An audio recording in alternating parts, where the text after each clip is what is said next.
Well, hello everybody. Welcome inside Mission Control. We're welcoming the East Paulding Middle School students in Dallas, Georgia. We know you guys are outside Atlanta, and I'm very pleased to have Heather Paul with me. She is a mechanical engineer. She graduated from high school in Atlanta, so she's very familiar with that area.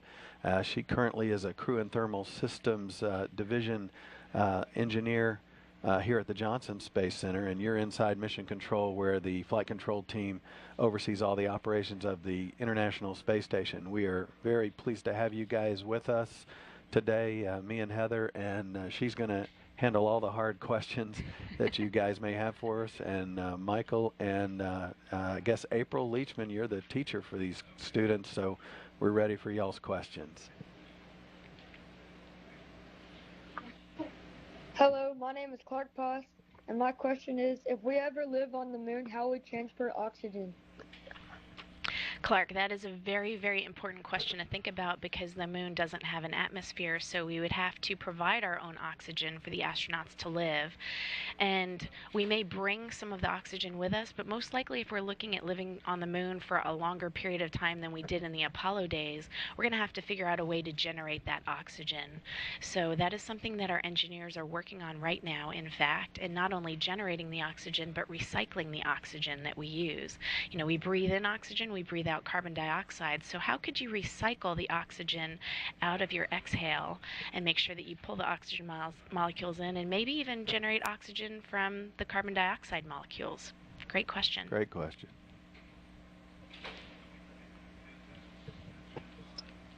Hello, my name is Seth Grennan, and will we ever be able to walk on the moon or walk on Mars?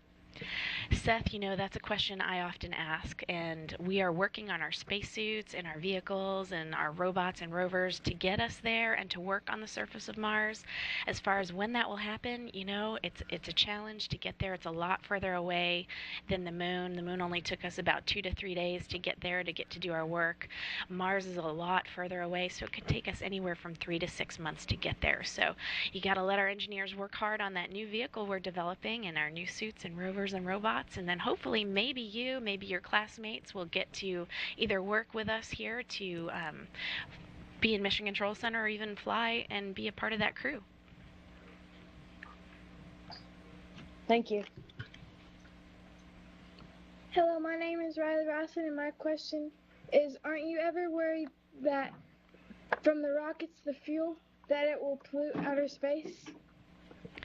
I see. That's a very environmental question. Absolutely. And we do a lot to really make sure that we understand where everything that we put out of our vehicles goes, whether it's our rocket fuel or even our trash or other things like that. So we're very, very aware of what kinds of things we're putting out into the atmosphere, or in the case of space, the lack of atmosphere.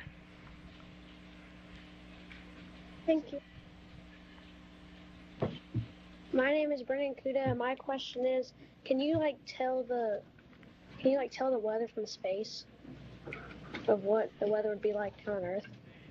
Absolutely. And in fact, if you watch the news and you learn about, you know, storm systems, whether it's rain or snow, all of those, that information is coming from our satellites that we have positioned around our planet, in part thanks to our space shuttle and space missions. And so, you know, a lot of what we're doing in our space program is not only to go explore places like the moon or Mars or even an asteroid, but a huge influence is to make sure that we are affecting and benefiting life here on Earth, and that's through monitoring the weather and keeping everyone informed.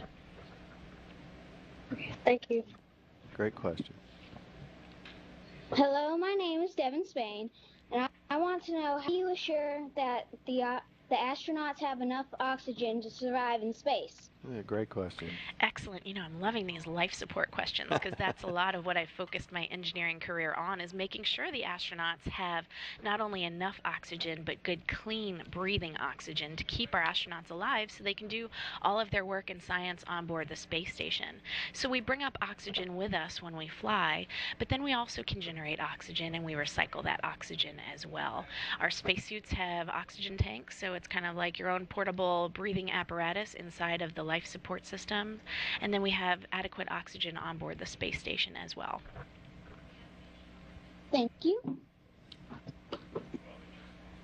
My name is Patrick Huntington, and is NASA competitive with any other space programs? If so, who are they? Good question. Well, back in the day, Patrick, we were actually in a space race with what are now our partners, the Russians. So a long time ago, we were under more of a competition, but nowadays, it's really all about teamwork. We have 16 international partners in working on the International Space Station, and it's more important to think about how we can work together instead of competing against each other. And we not only have our international partners for Space Station, but we've now branched out to our industry partners. You know, we just launched the Cygnus, so that is a great example of one of our new commercial spacecraft that is going to connect with our space station in just a few days. Thank you.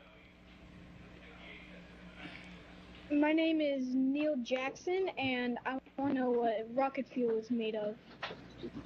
What rocket fuel is made of? Neil, what rocket fuel is made of? Well, that depends on the rocket, I suppose. You know, our space shuttle had solid propellant as well as liquid, and I don't know the exact formulation because that is not my area of expertise. But really, when you think about where you're going in space, that's going to determine what kind of propellant you would use. So if you're going into low Earth orbit, you probably don't need as much as you would need if you were going to a place like the Moon or even further like Mars. It's a very good question. Thank you. Hello, my name is Connor Pitts, and my question is, what is your plan to put people back on space? Well, Connor, we have people in space right now on board the International Space Station, living up there for about 6 months at a time, and we just recently selected our first astronaut and cosmonaut who are going to live on board the space station for 1 year continuously. So we have people up there pretty much 24 hours a day, 7 days a week right now. Now, as far as looking to our next destinations, we're trying to figure out if we want to go back to the Moon, which would be pretty cool in my opinion, or maybe even go and find an asteroid and bring it back closer to Earth so we could study it, or eventually go on to Mars. Thank you. My name is Olivia Rosica, and my question is, what materials are in the present-day spacesuits? Excellent question. And there's several different layers in our spacesuit, and all of those layers are important because they make sure that the astronaut stays alive inside of the suit as well as thermally protected. So we first have a layer that kind of acts not as flexible as a balloon, but a balloon, when you inflate it with air, it holds that air in, especially if you tie it up really tight. Well, because we essentially inflate our spacesuit with oxygen, you need a layer, a pressure layer, that's going to hold that oxygen in. But once you inflate a balloon, it tends to get kind of rigid and it wants to stay in the shape that it's been designed to be. The spacesuit is no different. So then the second layer is what we call a restraint layer, and it's made out of Dacron, which is found in a lot of camping equipment. It's a very nice lightweight, somewhat flexible material, and we can sew that material to make the spacesuit into more of a human shape, and that's what's going to hold that bladder, that pressure layer, in and make sure it doesn't overpressurize. And then we have a multi-layer garment that first starts off with neoprene, and if any of you are interested in scuba diving, you would wear a wetsuit that's primarily made out of neoprene to make sure that you stay nice and warm, especially as you go deeper into the water environment. Well, we have neoprene in the spacesuit for the same reason, to keep our astronauts comfortable inside. Then we have multiple layers of a really shiny material called mylar, and if you've ever gotten a happy birthday balloon from a grocery store, one of those shiny ones, that's typically made of a thicker mylar than what we have in the spacesuit. Or here in Texas, every day in summer we have to put up those sun shields in the car, otherwise the car gets really hot. Well, mine is made out of mylar, so I always think about that. Hey, cool, I'm in a spacesuit right now. And then the outer garment that's white is actually a combination of materials, Nomex, which is in a lot of our firefighter suits, Kevlar, which is in bulletproof vests, and then a little bit of Teflon as well. So a lot of really common materials that we use here on Earth, we've developed into a garment that makes the spacesuit. Thank you. Great question. Hi, my name is Hannah Vandermeer, and my question is, what's the farthest planet that NASA's been to? Excellent question. Well, the farthest that we've been with humans is to the moon, and that's not really a planet. But of course, we've got our rovers on Mars right now, and we've got a lot of different vehicles that are out there exploring space even beyond. And I think one recently just even went beyond our solar system. Yeah, Voyager 1. That's right. Voyager 1 is out there collecting great information for our scientists and engineers. Thank you. Hi, my name is Drew Patterson. I was going to ask, how many degrees have you earned? All right, Drew. Well, that is a great question. It's going to be a long answer. I started off at Auburn University in Alabama, and I studied mechanical engineering and Spanish, so I have 2 undergraduate degrees. And during that time, I actually was also a student working at NASA, so it was a great way to kind of get some work experience in to try to figure out what type of engineering work I'd want to do when I eventually got hired here. I then went to the University of Texas at Austin to continue my mechanical engineering studies, and I got a master's degree there.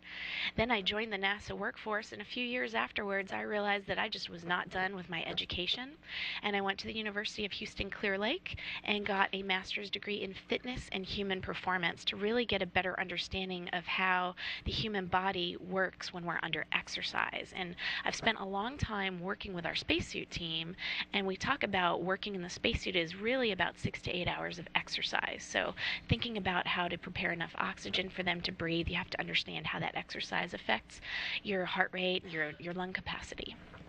I think that's a really good example of how your education can continue even after you finish school. I know you're probably thinking right now, oh, I don't want to go to school anymore, but you may want to once you've gotten out and you started working, and you say, there's so much more that I want to learn. And Heather's a perfect example of someone who continues to want to learn even after being a professional and working after school. And so that's a really good question. And you guys don't feel like you stop at high school or college.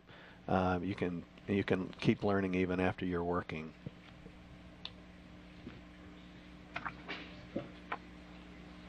Hello, my name is Leon Ndiaki. My question is, how many gallons of fuel does it take to launch the rocket to the moon? Man, this is a toughie. I don't know. I'd have to go and look that up. Yeah, I know that the space shuttle, which we just retired, obviously, it's about 500,000 gallons of propellant, oxygen and hydrogen that's required to get a space shuttle into orbit. And the moon rockets back in the late 60s and early 70s was even more than that. Remembering that the atmosphere is very thick, and the hardest part of a rocket launch is actually the first 2 minutes or so. Once you get past that, you get into the thin part of the atmosphere, the vehicle's engines start accelerating the vehicle because the atmosphere is so thin, and suddenly you get to a point where you're almost out of the atmosphere completely. And so you don't need as much propellant to move around once you're in space, but you still require it to move. But that's a great question. It takes a great deal of propellant to break Earth's gravity. And so living in space and moving from space to further, deeper space, may eventually be the way to go, and produce propellant depots in space where you refuel like a gas station and then go further because you might not need as much out there. That's a great question. Really great, and that really relies a lot on orbital mechanics too, understanding how if you can do a loop or two around a planet like Earth, or maybe even around the moon, you can use that gravitational pull to essentially slingshot your vehicle, so maybe you don't need as much propellant. The more propellant you have on launch, the heavier your vehicle is, the harder it is to really get up into space. So our engineers and our scientists are really smart about looking at all the different options for if we want to go from Earth to a destination, what's going to be the most fuel efficient way to get there. Thanks.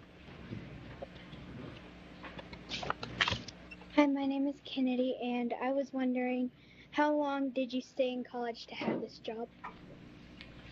Good question, Kennedy. Well, I was at Auburn University for a total of about 4.5 years. That's my time that I was actually at school. But I was also taking some time to do a semester at school and then a semester at NASA. So it took me probably about 7 years total to get through my school as well as my work experience. And I decided to extend out my work experience a little bit because I just loved so much working here. And it really helped me to understand what all of those theories and those homework projects that I had to learn at school, how to apply them to really cool stuff that could fly in space. So I thought it was an important thing for me to really do my research here at NASA too, to figure out where I would best fit in and what I wanted to do with my career. Then my graduate degree took me about 2 years, and even then I was still alternating between a semester at school and a semester here in Houston, Texas.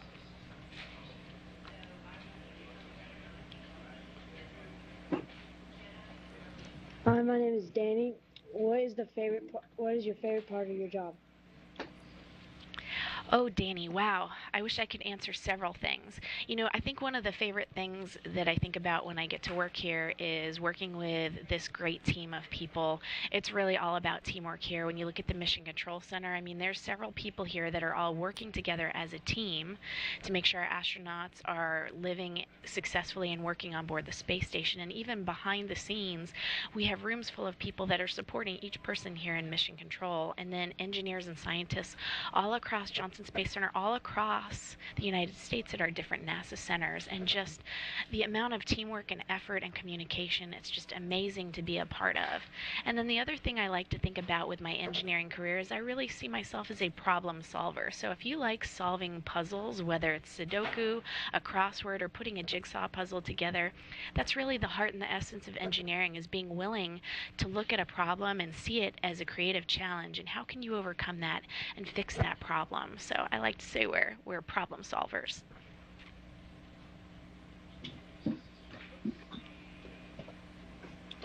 Hi, my name's Abby, and I was wondering about how old you were when you decided that you wanted to become an engineer. That's a great question. That's a great question, Abby. I was interested in space from a very, very young age, but when I decided I wanted to become an engineer was probably about your age. I started realizing that to be an astronaut, you could go down a couple of different career paths, and one of them was engineering. And the benefit with going into engineering was that if I didn't end up getting selected to be an astronaut, I could do what's really a very close second, which is be an engineer that works and trains the astronauts and develops the hardware that the astronauts get to use in space. And in fact, a lot of the training that our astronauts go through, our engineers have to do as well, especially when you're thinking about a spacesuit design or some hardware that the astronauts are going to use. Our engineers have to be familiar with working with that same equipment so that if there is something that happens in space, we can replicate it or simulate it here on Earth. So really, being an engineer for NASA is something that I thought about a long time ago. I didn't know which kind of engineer I wanted to be, but once I started looking at colleges, I realized that mechanical engineering was the way to go because of all of the different opportunities. The really foundational aspects of mechanical engineering would allow me to do just about any other type of engineering. Thank you. Hi, my name is Bonnie, and I was wondering what qualifications do you need to be an engineer in NASA?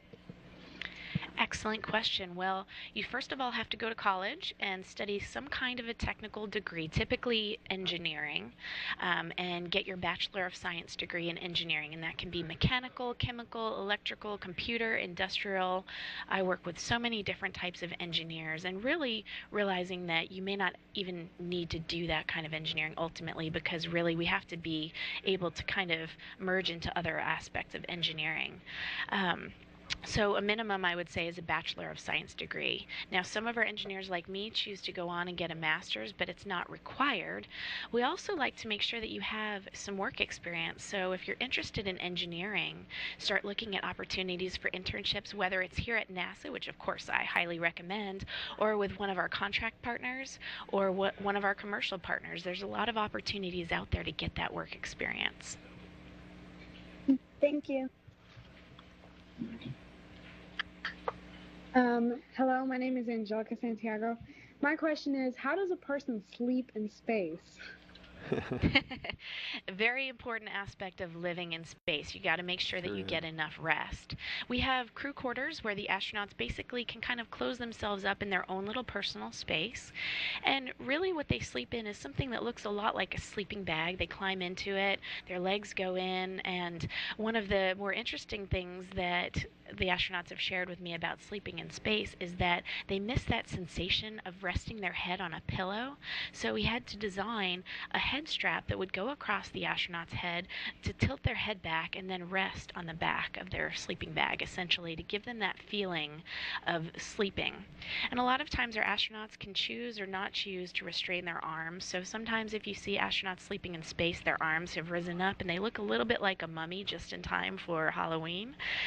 But I've heard it's very comfortable to sleep in space, and really we work our astronauts pretty hard and they do a lot of great work for us. So by the time they get to lay down or float and sleep, they're ready to catch a few Z's.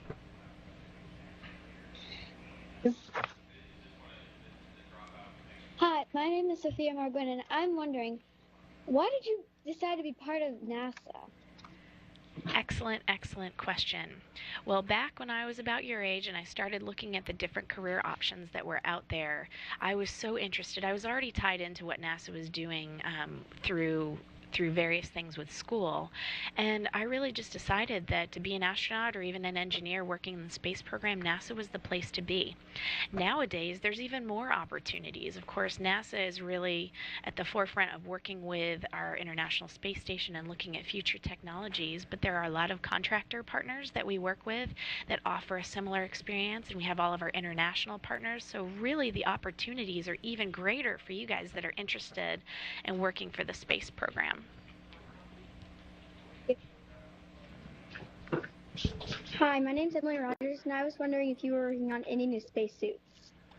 Hey, Emily. Well, I love that t-shirt, so War Eagle to you. Absolutely, we are working on new suits right now, and we're trying to make our suits kind of multi-purpose because we don't know yet where we're going, but we're really focusing a lot on a suit to work with our new Orion vehicle, and it's going to look kind of like the suit that we wore when our astronauts launched and landed in the space shuttle, the bright orange Advanced Crew Escape suit. We're working on modifications to that to work with the requirements for our Orion program. And then we've got our engineers off working on a surface suit as well, something that's going to be a definite upgrade from what we used on the moon, much more mobile, hopefully lighter weight, and hopefully more efficient with the life support system. So maybe we can stay out longer or wear less weight on our back. So stay tuned, and maybe hopefully you can join our team as well. Thank you. Hi, I'm Jalaja Pate, and I was wondering what happened if an astronaut gets sick? Can they go home early?